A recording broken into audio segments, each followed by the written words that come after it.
Long opportunity to win this chip, Laker fam. Man, the Lakers, despite the questionable calls by the refs earlier on and towards the end of this game, you factor in the role players other than KCP. I think he had 16 points not being on point, and the Lakers defense on Duncan Robinson, man, being ass. They still had an opportunity to win this game. The Lakers lose in Game 5, 111 to 108. Welcome to the Lake Show. Comment, like, share, subscribe.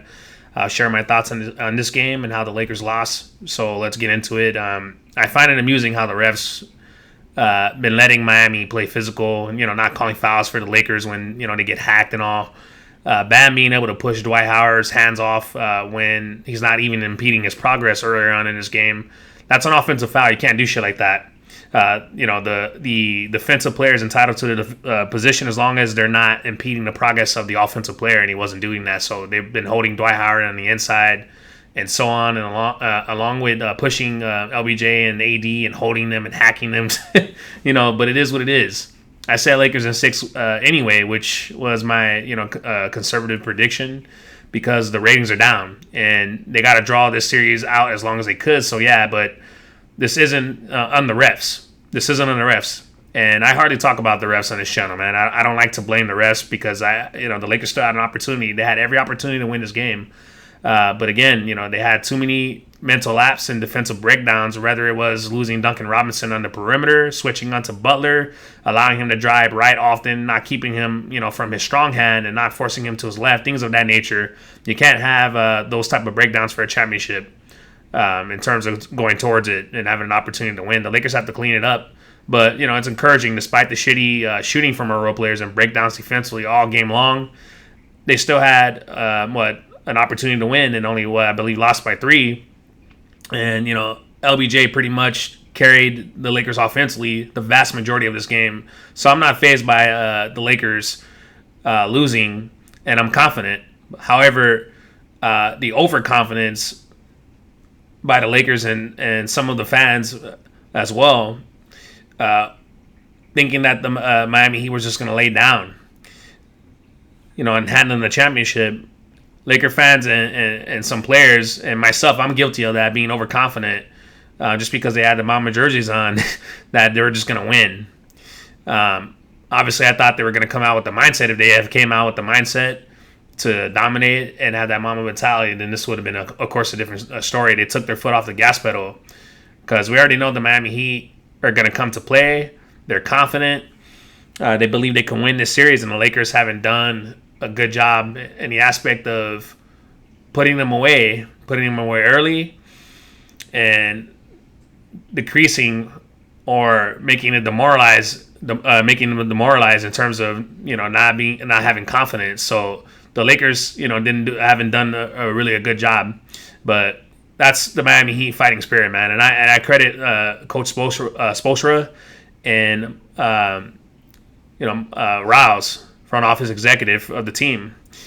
They've done a good job instilling that type of fight and that grit and grind type of attitude and that blue collar work type of attitude. So these guys are always going to come to play, man, no matter who the opponent is. He were quicker to the ball. They played harder and a little better this game, so thus they won. So again, the Lakers have to crush their confidence, man. They cannot allow them to have any light of hope. Period. I thought LBJ set the tone to start the game attacking the cup and Lakers defending well at the rim till Kendrick Nunn came in later on and propelled the Heat offensively, hitting some shots from the perimeter in the first quarter. Speaking of Kendrick Nunn, man, he's a spark plug off the bench, and he outplayed our Laker guards and Alex Caruso, other than KCP, and then of course Rajon Rondo. He outplayed them, man. He took them, especially Rajon Rondo on the defensive end. Kendrick Nunn, was quicker to the ball, created some plays on the offensive end on pick and roll, and was able to hit shots on the perimeter, man. So Alex Caruso and Rondo, they got outplayed by Kendrick Nunn. So that's another role player other than Duncan Robinson that cannot go off for them. They cannot allow them to get close to 20 points or 20 plus like they did with him and Duncan Robinson. But he came in and propelled the Heat offensively, hitting some shots from the perimeter in the first quarter. And then later on, I believe in the fourth. But And then Duncan Robinson continuing to hit shots, and the Heat were able to take the 1 point lead going into the second quarter, 25-24. AD, sustained a heel contusion, stepping on Duncan Robinson's foot on the rebound attempt, I believe. Then this series depends on AD's health as well, man. This is a crucial element going on from here on out. So the heel muscle and contusion isn't as serious as something like plantar fasciitis, but when Davis continues to step on it and run, pivot, he'll feel pain, and it'll cause him discomfort, and things of in terms of scar tissuing. So he'll need probably surgery, likely to repair it. Assuming he will continue to play and the Lakers will let him play. My concern is, the Achilles rupture, that Kevin Durant had when he had sustained somewhat of a similar injury, but it was, I believe, more severe. So I didn't like the fact that AD was grabbing towards his Achilles area, man. So that type of thing is concerning to me. So the Lakers need to monitor that and play it safe by not overexerting him. But see how he goes. I mean, he was kind of hobbling this game, but hopefully that's not the case, man. Hopefully it's not the case, because I really don't want AD, of course, in a contract year similar to KD, to sustain an Achilles injury. But pain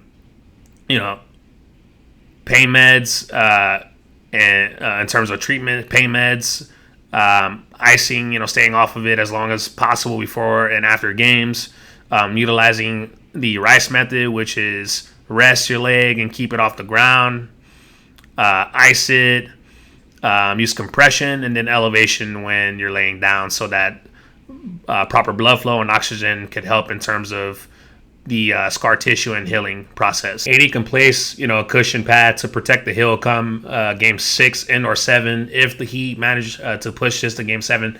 Hopefully not, but we'll see how it goes. So AD's mobility is going to be key from here on out, man, because if he can't be impactful on the defensive end and the offensive end, the Lakers are in trouble, in my opinion, man.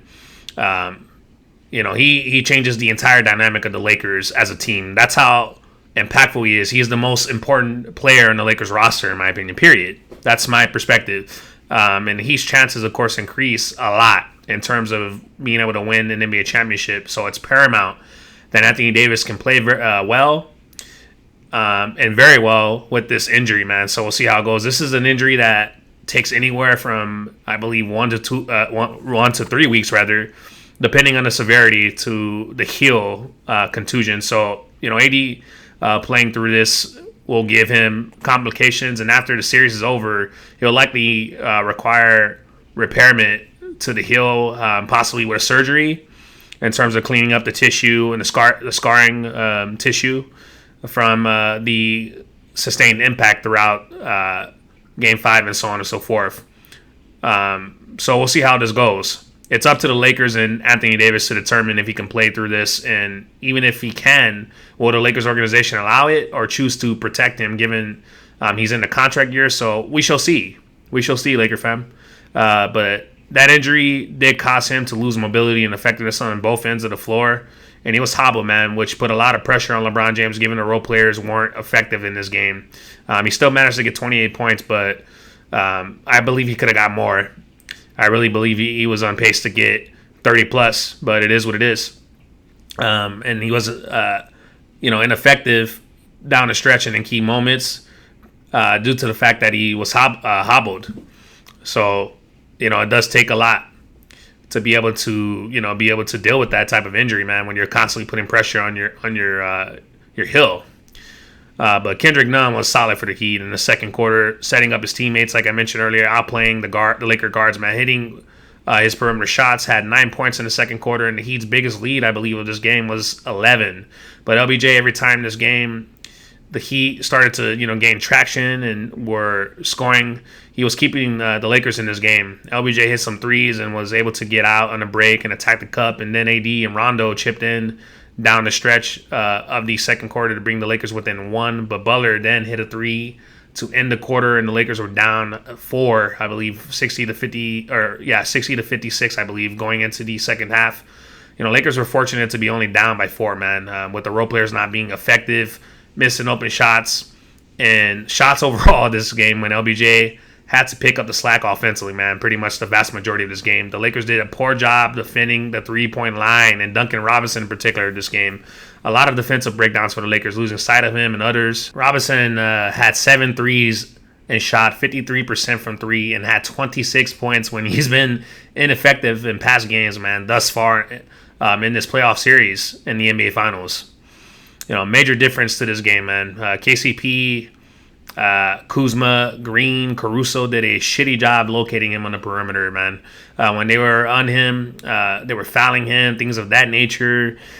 I don't know how many times Kuzma has to fall for a pump fake, man, and lose sight of shooters and fouling them. He has been doing that pretty much the vast majority of the season and in the playoffs, especially in crucial moments. They were atrocious on the defensive end. Robinson cannot score 26 points and then shoot as well. The Lakers have to shut him down, man, period. That challenge for LBJ on that charge on Robinson in the fourth, I thought Vogel shouldn't have challenged it. It was way too early in the game and down the stretch as, we've seen Markieff Morris panic and then turn the ball over, trying to lob it to Anthony Davis on the inside. The Lakers didn't have a timeout, so I put the blame on Coach Vogel and being influenced by LBJ to challenge that call so early. I think at the 9-minute mark or something like that in the fourth quarter. Although to me, Robinson was still sliding his feet and wasn't planted. And LBJ even slid to the left side, I believe, of Duncan Robinson. So that shouldn't have not been a charge. It is what it is, though. But not having that timeout after Keith got the ball down the stretch was crucial. Because plus you factor in Coach Vogel fucking up with the rotations, overplaying Danny Green, who was mostly ineffective and not impactful whatsoever this game. I heard Dion Waiters was healthy, so I'm not sure why the brother's not playing. But the Lakers couldn't use him because they got stagnant offensively down the stretch, and pretty much the only one other than Anthony Davis that was on point was LeBron James. Down the stretch overall, LeBron James was pretty much carrying the Lakers this whole game. But to have Dion Waiters be able to keep the Lakers afloat, and especially when that's what we brought him here for, when the Lakers are stagnant, to have that cheat code per se would have been very useful. And I'm not sure why he's not playing, man. So I'm not sure what's going on there. I don't know if he's still injured or whatever. Somebody fill me in on that, because I haven't got an answer from I believe Tanya Ganguly, who covers the Lakers, or Mike Trudell. I hit them up on Twitter. But from what I've seen, it says coach's decision. So it is what it is. I'm not sure what's going on. But other than KCP, man, he was the only good role player this game. 16 points. I thought THT, he was played pretty well in the playoffs. He could have been given some tick. Cook, like I said, Waiters and Smith, they could have done a better job than Caruso, Rondo, Kuzma, and Markieff Morris, and even Jared Dudley, because Keith played his worst game this series. So, I mean, you got to have other options. I understand it's the finals, and you're probably going to play a rotation of 7 guys, but when things are not going well, man, you got to have a rotation deep. You got to look to other guys and try other things, because when your other role players are missing so many shots and wide open shots and things of that nature, they're not contributing. And LBJ, the best player, has to exert so much energy. And this is him having to do it because by committee they weren't able to get the job done. So it's not on him, man. He was tired. He was gassed out later on. And I'll talk about that later in terms of him dribbling out the shot clock again. But that I'm not going to blame that on him. It's definitely on the role players. They weren't able to contribute offensively and make open shots, man. This was definitely the worst game for the Lakers role players, man. So hopefully it does not continue come Game 6. But LBJ was keeping the Lakers in this game pretty much, like I said, entirely this game, the entirety of this game. He was phenomenal offensively. The Lakers regained the lead in the fourth quarter at the 6-minute mark or so, and their biggest lead, I believe, was 5 this game. His shot was falling. He got to the cup this game and had a mixture of outside in on the offensive end. But it's just unfortunate when you have your teammates missing shots and open shots at that, man, and a lot of them. The Lakers shooters in the clutch off of an LBJ pass, they were, I believe, 0 for 6 and 0 for 4 on open looks down the stretch after, they got the lead last 4 minutes of the game. Marquise Morris 0 for 2 from 3. Kuzma 0 for 4 from 3. Rondo 0 for 3 from 3. Green 2 for 5 from 3. KCP 3 for 8 from 8 or 3 for 8 rather from 3. And check this out, Laker fan.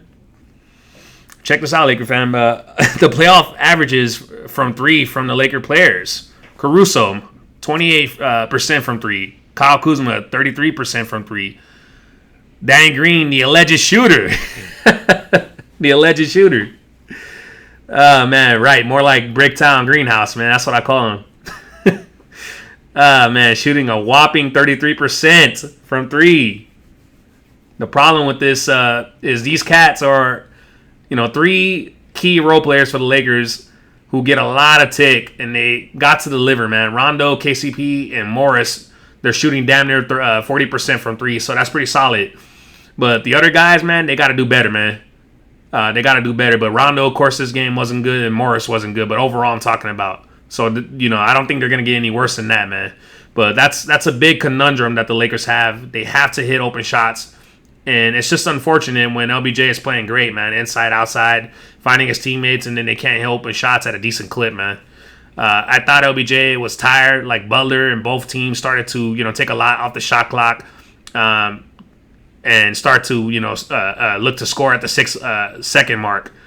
That's when role players, need to ease the load off of LeBron James, man. Because he was doing all he could this game. And then you have AD nursing that heel contusion injury. But the Lakers had every opportunity to win this game despite the calls earlier on. Some key distinctions to me on why they lost this game to me was, one, the Lakers kept switching on Jimmy Butler, not forcing him to his left, and that's how he was able to score, and especially when his team needed it the most. The Lakers either have to trap him on the pick and roll or not switch so damn much, and they have to force him to his non-dominant hand, which is left hand. Two, the Lakers shooting woes, man. The Lakers shooting woes. The role players were poor from 3, especially in the clutch. Like I said, man, earlier 0 for 6 and 0 for 4 on open looks the last 3 to 4 minutes of this game, Laker fam. Crucial aspect of why they lost. And then number 3, the Lakers did a poor job on Duncan Robinson, locating him on the perimeter, staying attached to him as they lost sight of him, which is how he scored 26 points this game. They cannot allow that from going from here on out, man. They can't allow that. Free throws, the Heat shot 22 free throws. They were 21 for 22 from the free throw line. The Lakers were 18 for 21. If they had more free throws this game, and made more, this would have been a different outcome likely. And then that challenge by Frank Vogel on the LeBron James charge was crucial as well, because Marquise Morris panicked down the stretch, and the Lakers had an opportunity. If they didn't call that, or if Coach Vogel didn't lose that timeout by losing the challenge, he could have had an opportunity to call a timeout after they secured the rebound or the ball and a second chance opportunity, and then reset and draw up a play to get a clean look. So I'm not going to blame this on the refs. LBJ and AD combined for 68 points, and the Lakers still lost due to the role players not coming through. And defensive breakdowns on Duncan Robinson. Plain and simple, they blew an opportunity to win a championship in Game 5. And then last possession, I'm not saying LBJ made the wrong play to pass it to Danny Green, being that he was open. And then also being that LBJ was playing consistently efficient offensively throughout this game, with three guys collapsing under him on the drive. He could have pulled up for a floater before attacking or getting to the inside, or mid-range. I live with him missing it over Danny Green, who misses goddamn everything. Shit, it seems like it.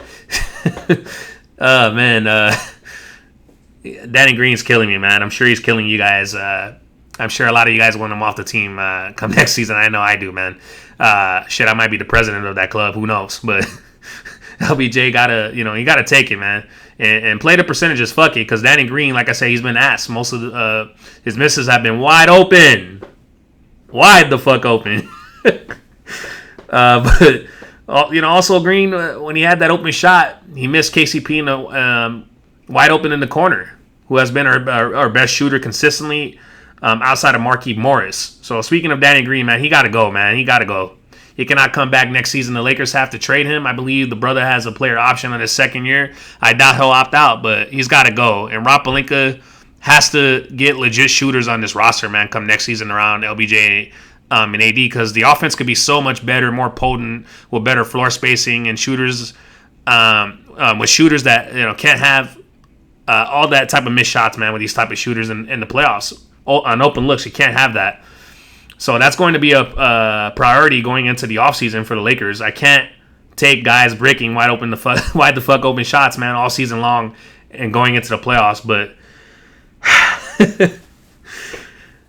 but Laker fam, it sucks, man. We had a perfect opportunity. We had a perfect opportunity to close this game wearing the Kobe/GG jerseys. The pain, man. Going undefeated, and they blew the opportunity, but they barely lost with LBJ and AD playing well in this one. And then one of the worst, like I said, games for the Laker role players. I don't think they can get any lower than this, in my opinion, fam. They've been solid, particularly Rondo, Keith, AC, defensively and with his energy. Other than Danny Green, we already know he's been ass. I mean, the brother's on that island alone.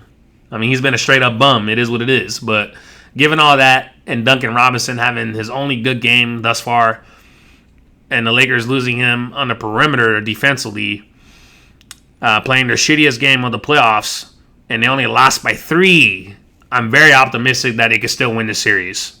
I said all along, man, the Lakers in 6. That was my prediction. So the Lakers' next game on Sunday have to come out and close this game. The Heat truly believe they can beat the Lakers, so they cannot let them get to Game 7, man. So LBJ and AD and our role players have to be on point and from start to finish. And whomever is defending Duncan Robinson, man, take that shit personal. The dude cannot score 20 or 20 plus next game and so on, period, man. So shut his ass down, just like the other games prior to Game 5. Lakers are in the driver's seat, man. They cannot get too comfortable. Miami will come to compete, so the Lakers have to be, sharp all around and clean up their defensive lapses, man. All right, Laker fam, on to the next one. Let's get this championship on Sunday. Comment, like, share, subscribe. I'll see you guys on the next video.